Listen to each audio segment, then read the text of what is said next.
पसंदीदा startup show आवाज entrepreneur, जहां हर हफ्ते हम बात करते हैं भारतीय स्टार्टअप इकोसिस्टम के ट्रेंड्स, बड़े मुद्दे और साथ ही नए आइडियाज की।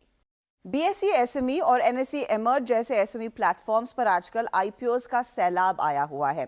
इस साल भारत में लगभग 100 स्मॉल और मीडियम एंटरप्राइजेज ने 2600 करोड़ से ज्यादा रकम पब्लिक लिस्टिंग्स के जरिए जुटा ली है।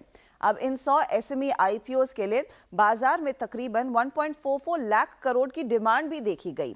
इन एसएमई लिस्टिंग्स में अचानक इतनी रुचि क्यों बढ़ी है? ये प्लेटफॉर्म्स छोटे उद्यमियों के लिए क्या फायदे और खास तौर से कितने नए दरवाजे खोल रहे हैं, इसी पर है आज आवाज एंटरप्रेन्योर का फोकस। और मेरे साथ हैं बीएसई की chief business officer Sameer Patil, Bloom ventures के पार्टनर आशीष फाफड़िया और हाल ही में एनएसई एमर्ज पर लिस्ट हुई होम्सिफाई के फाउंडर आशीष कुकरेजा। आप तीनों का ही स्वागत है। एक बहुत ही इंटरेस्टिंग डेटा पॉइंट्स हमारे सामने निकल कर आए हैं कि 8 महीने हो चुके हैं इस साल के, और इस 2023 के साल में 100 एसएमई आईपीओस और इसमें भरपूर इंटरेस्ट देखने को मिला है। तो समीर, मैं आप ही से इस चर्चा की शुरुआत करना चाहूंगी। इतना इंटरेस्ट इन कंपनियों की तरफ से अचानक क्यों आने लगा है? अभी जितने ऐसे बीएसई एसएमई प्लेटफॉर्म पे कंपनीज लिस्ट हुए हैं एसएमई में, उनका मार्केट कैपिटलाइजेशन है 85,000 करोड़ और फंड रेज जो हो चुका है वो दैट इज 5,456 करोड़। तो ये और इन 452 में से 179 companies are already migrated to main board. ये बहुत ही अच्छे आंकड़े हैं और इससे दर्शाता है कि लोगों को, कंपनीज को बहुत रुचि है आके लिस्ट करने में एसएमई प्लेटफॉर्म पर। इसमें कंपनीज को और प्रमोटर्स को जो फायदे हैं, ये फायदे ये है कि इनको एक लिस्टिंग के बाद इनको विजिबिलिटी मिलती है। विजिबिलिटी के बाद में ये जो फंड्स रेज फंड्स करने के बाद में ये फंड्स एक्सपेंशन में लगवा सकते हैं, इनोवेशन ऑफ प्रोडक्ट्स में लगवा सकते हैं, या फिर अपना एरिया ग्रो करने में लगवा सकते हैं। तो इसके चलते जब प्रमोटर इन सब कार्य में शैली में अपना योगदान देता रहता है, वहीं पर इन्वेस्टर्स भी ऐसे कंपनीज पे ध्यान देख के बैठता है जहां पे उनको ये रुचि आ जाए कि कौन सी कंपनी फ्यूचर में क्या तरीके से ग्रो कर सकती है और किस तरह से वो उसमें इन्वेस्ट करके उस ग्रोथ का भागीदार, हिस्सेदार बन सकता है। ओके, आपने इनफैक्ट बहुत ही इंटरेस्टिंग डेटा पॉइंट्स हमारे साथ शेयर किए हैं। आशीष, मैं आपसे समझना चाहूंगी, इस इंटरेस्ट के पीछे क्या सो कॉल्ड फंडिंग विंटर का भी हाथ है कि शायद दूसरे मार्केट से, प्राइवेट मार्केट में लोग इतनी आसानी से पैसा नहीं रेस कर पा रहे हैं, इसीलिए यहाँ पर क्योंकि एक एसएमई प्लेटफॉर्म है, वहां पर जाकर देखे, आजमाए कि कितनी डिमांड है, और डिमांड तो अच्छी खासी है, जैसे ये आंकड़े समीर भी शेयर कर रहे हैं। It's a combination Harshada. ये जुड़लाया नहीं जा सकता है कि funding winter VC funded companies को, पी फंडेड कंपनीज को ये मौका दे रहा है कि वो वहां पे जाके लिस्ट करे। बट ज्यादातर आज जो कंपनीज आ रहे हैं, एंड यहाँ पे समीर बता सकेंगे शायद कि इसमें से फंडेड कंपनीज जो होते हैं वेंचर बैक, वो थोड़े कम प्रपोर्शन में है। ज्यादातर हमें प्रमोटर ड्रिवन इंटरेस्ट दिख रहा है। So the proportion will change in the future. So funding winter का उतना बड़ा इसमें हाथ नहीं है। ये जिस तरीके से पब्लिक मार्केट्स पिछले कुछ महीनों से जा रहे हैं, वहां पे ये अपॉर्चुनिटी है लोगों के लिए कि हम लोअर लेवल ही सही, बट एसएमई एक्सचेंज से आगे बढ़ के अपना कंपनी आगे चल के माइग्रेट कर लेंगे। We can start small but we can graduate big. Funding venture के चलते हुए वेंचर फंडेड कंपनीज को इसमें अपॉर्चुनिटी मिल सकती है, जो कि फैक्ट है। मुझे याद है एक पर्टिकुलर कंपनी जिसने अपनी पारी की शुरुआत की थी, द्रोणाचार्य, और उसको किस तरह का रिस्पांस मिला था, and it was perhaps the hottest thing that ever listed on the SME platforms. अच्छा आशीष कुकरेजा, आपने भी हाल ही में होम्सिफाई को एनएसई एमर्ज पर लिस्ट कराया। क्या कारण था कि आपको ये प्लेटफॉर्म अट्रैक्टिव लगा, और वहां से आगे की फिर जर्नी आपके लिए कैसी रही है अब तक? देखिए, जब बिजनेस अपने बिजनेस मॉडल को प्रूव करता है और कहीं ना कहीं आपको दिखता है कि आप जो ग्रोथ स्टोरी है, उस कंपनी की ग्रोथ स्टोरी है और सेक्टर की ग्रोथ स्टोरी है, आप उसको आगे ले जा सकते हैं और क्वालिटी इन्वेस्टर्स को अट्रैक्ट कर सकते हैं। I think it was a combination of a lot of things for us, and going ahead we saw great opportunity. हम इंस्टीट्यूशनलाइज होने को तैयार थे। हम हमेशा से एज अ कंपनी एक इंस्टीट्यूशन बनाना चाहते थे, और और हम ये बिजनेस को पिछले 10 साल से बिल्ड कर रहे थे, तो हमारे लिए एक ग्रेजुअल स्टेप था कि उतना डिफिकल्ट नहीं था, because we always wanted to create a well-run institutional business out of this opportunity. So hence, I think we chose this, and I think हम इंडिया इस साल की सबसे पहली लिस्टिंग थे. We got listed on 2nd January.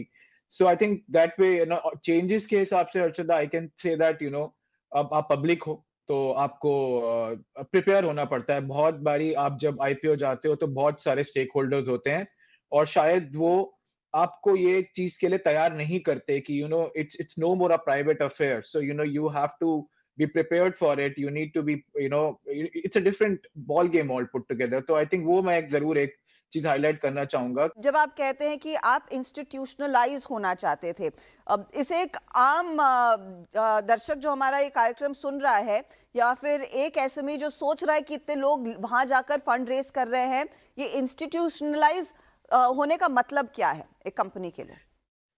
देखिए, IPO के process में जाना प्राइवेट फंडिंग के जैसा नहीं है.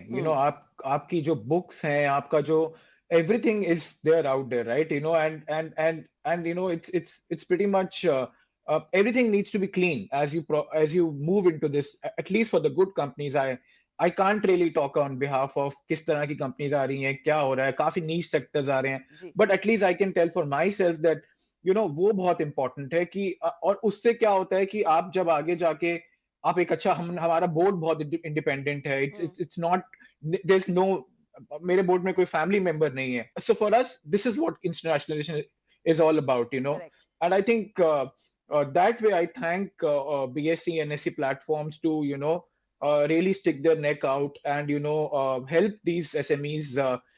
I will not shy away from saying this, Harshada, कि हमारे सेक्टर में real estate, proptech, broking space में वेंचर इन्वॉल्व नहीं हो रहा था. बहुत डरे हुए थे ये लोग, or for good reasons, because there are a couple of deaths in the sector, and we could see that there are some companies which are building a credible franchise in this space. So I think we saw the opportunity and took that call. Yes. Okay. Sameer, यहाँ से आगे किस तरह का और interest बढ़ रहा है? प्रमोटर्स है बहुत अलग अलग क्षेत्र से आके कंपनीज लिस्ट कर रहे हैं, और ये एक बहुत उत्साहवर्धक वातावरण है. बट इसके साथ साथ लिस्टिंग के बाद प्रमोटर्स की जो है एक जिम्मेदारी बनती है, उनको एक सेंस ऑफ रिस्पॉन्सिबिलिटी, अकाउंटेबिलिटी होती जाती है, और वो कॉर्पोरेट गवर्नेंस की अहमियत जानती है. तो ये बहुत बड़ा सुधार जो है एसएमई कंपनीज में आता है लिस्टिंग के बाद. Sense of responsibility, sense of ownership, sense of accountability and corporate governance. और अगर आप इन्वेस्टर्स की बात करें तो अभी बीएसई प्लेटफॉर्म, एसएमई प्लेटफॉर्म 13 मार्च 2012 में लॉन्च हुआ था. ये 12 साल का एक लंबा सफर है. लेकिन अगर I absolutely agree, initially it was promoter driven investment. अभी आप पिछले 1-1.5 साल में आप देखो आंकड़ेवारी, तो बहुत ही उत्साहवर्धक आंकड़े निकल के आएंगे. QIB जो है, ये पिछले 1.5-2 साल में काफी एक्टिव हुए बीएसई एसएमई प्लेटफॉर्म पर, और काफी इन्वेस्टमेंट्स इनके आए. Not only QIB but also the HNIs and the retail participation. They are looking forward for joining in the growth of the companies listed on the BSE SME platform.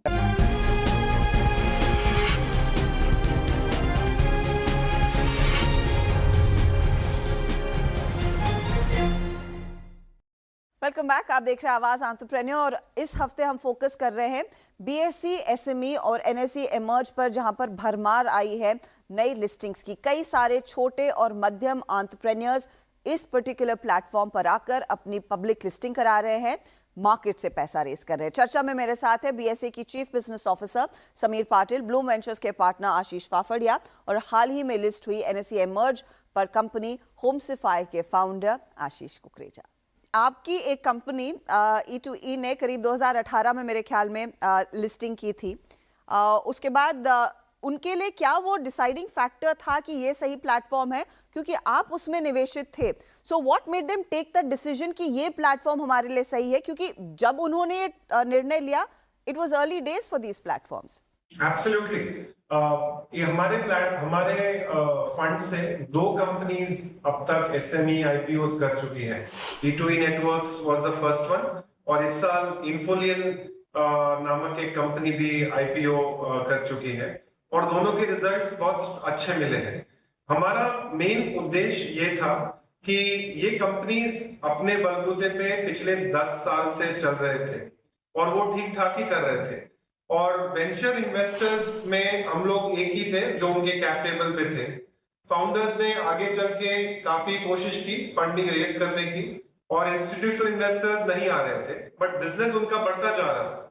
उन्होंने date से भी अपना business बढ़ाया, and eventually सिर्फ 3 level के test होते हैं। एक, क्या ये फाउंडिंग टीम जो है ये आगे बिजनेस अगले 20-25 साल करना चाहती है। तो if the founder is going to be aligned कि हाँ मैं ये 20-30 साल तक करूंगा, I will make a team and I can grow 20-30% year on year, तो आपका परफॉर्मेंस ठीक ठाक ही रहेगा। आगे चल के the company should move to the main board. अगर वो मेन बोर्ड पे माइग्रेट नहीं करते तो उसमें कुछ गलत नहीं है, बट करने से जो ग्रोथ और आगे और अपॉर्चुनिटीज मिलते हैं वो डेफिनेटली बहुत बेहतर होते हैं। So thought process was let's not bother about institutional funding. और वैसे भी पिछले 2 साल में हमने देखा है कि इंस्टीट्यूशनल इन्वेस्टर्स वेट करते हैं कंपनीज को 5 बिलियन 10 बिलियन डॉलर्स के वैल्यूएशन के लिए, और सारा अपसाइड उधर कैप हो जाता है, और फिर पब्लिक मार्केट्स में आके क्या फायदा। आप ले आइए अच्छे कंपनीज मार्केट पे अर्ली स्टेज पे। It is just like from a lens of a private public investor, it is just like coming into a mid market private equity deal. और बहुत ही इंटरेस्टिंग है कि किस तरह की कंपनियां यहाँ पर आती हुई दिखाई दे रही हैं। आशीष कुकरेजा, मुझे बताइए ये क्वालिटी ऑफ इन्वेस्टर में कितना डिफरेंस आपने नोटिस किया when you were raising funds privately and now that you are a public company? See, I think it's a journey we are in for SME platform, and पहले तो नाम बहुत खराब था, and I'll stick my neck out, Harshada. In fact, बहुत doubt होता था कि मैं सही कर रहा हूँ कि नहीं कर रहा हूँ, कि because ऐसा भी होता था जब मैं इस पे काम कर रहा था तो लोग बोलते थे कि SME का होना मतलब you are one of those wrong companies out there and stuff like that. But because we got a good pedigree investors, because people who backed us were the guys who are, उनको वो stories में 20, 25, 30, 40 साल तक रहते हैं, ऐसे भी लोग हैं। तो हमको वो उससे कॉन्फिडेंस बहुत आया, और वो हमारे लिए एक बहुत इंपॉर्टेंट फैक्टर हुआ। और आई थिंक जैसे जैसे मार्केट मैच्योर हो रही है, और जैसे आपने बोला कि if I have to probably give a number, अगर 10 में से 5 ऐसी कंपनीज आ रही हैं जो यूनिक सेक्टर्स हैं या उनका अपॉर्चुनिटी बड़ा है, देखिए आपको समझना पड़ेगा अभी भी ये कंपनी कोई लार्ज कंपनीज नहीं है। अभी मैं अगर हम आपको बोलूं कि we as a though we are in the business, we have taken some market share, but the sector is in early stages, the whole thing is in early stage. So it's very important that you get backed with the right set of investors who understand your business, जो आपके sector में believe करें, जो आप में believe करें। अगर आपके इन्वेस्टर्स आपके सेक्टर और आप दोनों, आपकी मैनेजमेंट दोनों में बिलीव नहीं करते, तो इसका मतलब वो इन्वेस्टर्स नहीं है, वो तो लिस्टिंग गेन्स के लिए आई थिंक हजारों लोग, हमारी कंपनी का आईपीओ मल्टीपल टाइम सब्सक्राइब हुआ, और बट आई थिंक अब आई थिंक ये इन्वेस्टर्स की क्वालिटी बढ़ रही है, और जैसे जैसे अच्छी कंपनीज आ रही हैं इंटरेस्ट काफी बढ़ रहा है, and we have seen in after listing also a lot of good quality investors have shown interest in us. आशीष फाफड़िया, क्या कुछ ओवरलैप है निवेशकों के बीच? क्या कुछ आप लोगों के एलपीज या फिर एचएनआईज जो ब्लूम जैसी कंपनियां या फिर एंजल फंड्स में पैसा लगाना चाहते हैं वो भी यहां पर आकर इन्वेस्ट कर रहे हैं? Are they pick buying the stocks? जो फैमिली ऑफिसेस हमारे डोमेस्टिक इन्वेस्टर्स हैं वहां पे ओवरलैप डेफिनेटली है हर्षदा, और हम ये कोशिश में भी लगे हुए हैं कि इसका अवेयरनेस ज्यादा बढ़ाया जाए। And this is why for us it is very important कि हम कौन सी कंपनीज आगे भेज रहे हैं, क्योंकि हमारा मेन उद्देश्य यही है कि आगे चल के जब ये कंपनीज जाती है, चाहे हम उसमें रहें या चाहे हम उससे एग्जिट कर जाए, जो आईपीओ में आए हुए इन्वेस्टर्स हैं या जो उससे कुछ साल बाद एंटर करते हैं उनका गेन्स बने, तो अभी भी वो ओवरलैप बढ़ता जाएगा। हमें ये आगे इंश्योर करना है कि the quality of investors and the lens with which investors come वो मिड टर्म रहे।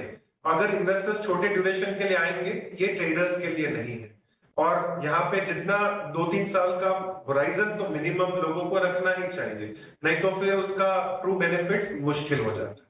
आशीष फाफड़िया, मैं आपसे भी एक मुद्दा रेस करना चाहती हूँ। क्वालिटी ऑफ कंपनीज इंपॉर्टेंट रहती है, स्पेशली जब एसएमईज की बात करते हैं, क्योंकि नॉर्मली अब तक धारणा यही रही है कि छोटी कंपनी और कोई पैसा नहीं दे रहा है तो इस प्लेटफॉर्म पर आ रहे हैं।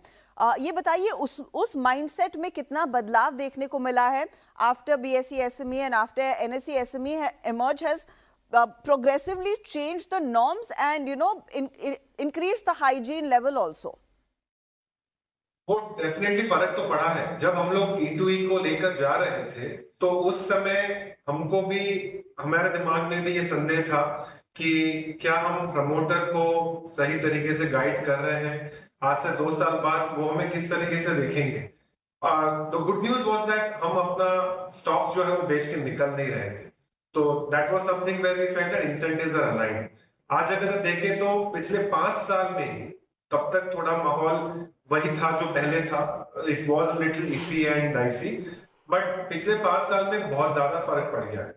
वी हैव सीन दैट अगर आप बोल रहे हो लिस्टिंग, तो उसको लिस्टिंग के तौर पे ही देखा जा रहा है, उसको एक कोटा के तौर पे कि आपको और कोई चॉइस नहीं है वैसे नहीं देखा जा रहा है। और उसका कारण ये भी है कि आज अगर हम मार्केट्स में देखें पिछले 12 महीने में जो छोटे आईपीओ स्टॉक मार्केट्स में मेन बोर्ड पर भी हुए हैं वो ज्यादा करके काफी छोटे वॉल्यूम के कंपनीज हैं।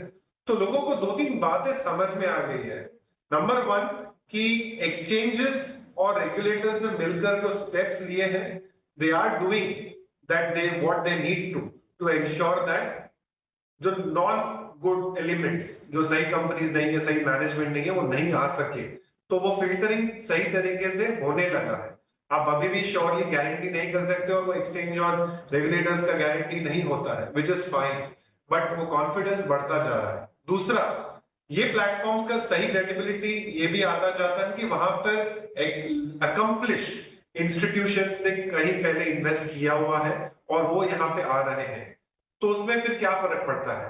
ज्यादातर कंपनीज के आईपीओ के sizes 3 digit number of crore से वैसे भी मेन बोर्ड पर भी नहीं होते हैं, ये उससे थोड़े और कम होते हैं। जब तक 25% आईआरआर जनरेट कर सकते हैं अपने इन्वेस्टर्स के लिए, क्रेडिबल मैनेजमेंट है, गवर्नेंस ठीक से चल रहा है, क्वार्टरली फाइनेंशियल्स डिस्क्लोज किए जा रहे हैं, फाउंडर्स आर नॉट इंडल्जिंग, कोई भी स्क्रूपलेस अनस्क्रूपलेस एलिमेंट्स जो होते हैं वहां पे फाउंडर्स इन्वॉल्वमेंट इनटू डब्बा ट्रेडिंग, जो भी एलिमेंट्स होते हैं वो बहुत क्रूशियल होता है। यहाँ पे जब वो अलाइनमेंट होता है और वो वेस्टेड इंटरेस्ट काम पे नहीं होते, एक बहुत बड़ा मुद्दा सुलझ जाता है। तो वो बहुत फर्क पड़ा है, लोगों को कंफर्ट आता हुआ दिख रहा है। I am not going to say job is done. We as investors, regulators, exchanges, founders have to still do a lot, but it is work in progress. We are much better than when we were 5 years ago. I can clearly sense the gap between the two issues that we did. My final question to you, Sameer Patil, फिर ये रहेगा कि H2 यानी कि दूसरी छमाही इस साल की किस तरह की पाइपलाइन दिख रही है, कितना और इंटरेस्ट, क्योंकि अब तक हम लगभग 100 एसएमई लिस्टिंग्स की इस साल इन 8 महीनों में बात कर रहे हैं। आगे कितनी और इंटरेस्ट है, कितना, क्या पाइपलाइन कैसी दिख रही है? In fact, there's a good response and huge enthusiasm for companies coming and listing on the exchanges. The first quarter was really good. We had a large amount of companies listed. Next quarter, jo hai, we think we have another 40 to 50 odd companies. Few are already there in the pipeline for approvals. Another 40-50 companies more to be listed. So we think another 40-50 companies to be listed in the H2. Ashish Kukreja, considering you've been there, done that, you've achieved the listing and you have high ambitions कि आप main board पर भी आगे जाकर graduate करेंगे। 2 चीजें जो हमारा शो देख रहे हैं एसएमई या फिर यंग प्रमोटर्स जो शायद who want to follow on the same path, आपकी क्या एडवाइस रहेगी? अर्चिता, मुझे एक क्वेश्चन बार-बार पूछा जाता है, and I've been I'll not hold myself back. I'll say little early days for me to probably recommend someone कि करना चाहिए कि नहीं करना चाहिए, because it's for every different mindsets and what you're building, where you're building, आपकी aspirations क्या हैं, आप like I said, you're no more a private. If you're ready for that, if you're ready to sort of be accountable to many stakeholders and और आपके investors की ऐसे हैं जो आपको और आपके बिजनेस को समझते हैं, उसको बैक करते हैं, तो definitely I think if you have to if you have to stick my neck out and answer this question, I would say, you know, it takes you in the space जहां पर आप ज्यादा structured और ज्यादा you know as a business आप mature feel करते हो, and it is nothing wrong in it if you're able to manage that little bit more pressure of compliance and stuff like that. I think that's about it. Otherwise, it's a very very good platform. चलिए, बहुत बहुत शुक्रिया आप तीनों का ही हमारे लिए समय निकालने के लिए। एक बहुत ही इंटरेस्टिंग माहौल है इन एसएमई कंपनीज के लिए इन प्लेटफॉर्म्स के जरिए, और उस पर हमारी नजरें आगे भी रहेंगी। I wish you all the very best. शुक्रिया हमारे लिए समय निकालने के लिए। Thank you. चलिए, इसी के साथ आवाज एंटरप्रेन्योर में इस हफ्ते इतना ही। आपको हमारा कार्यक्रम कैसा लगा, इसका फीडबैक आप हमें जरूर दें। आप हमसे संपर्क में रह सकते हैं हमारे सोशल मीडिया हैंडल्स पर। अगले हफ्ते फिर मुलाकात होगी। Goodbye, take care.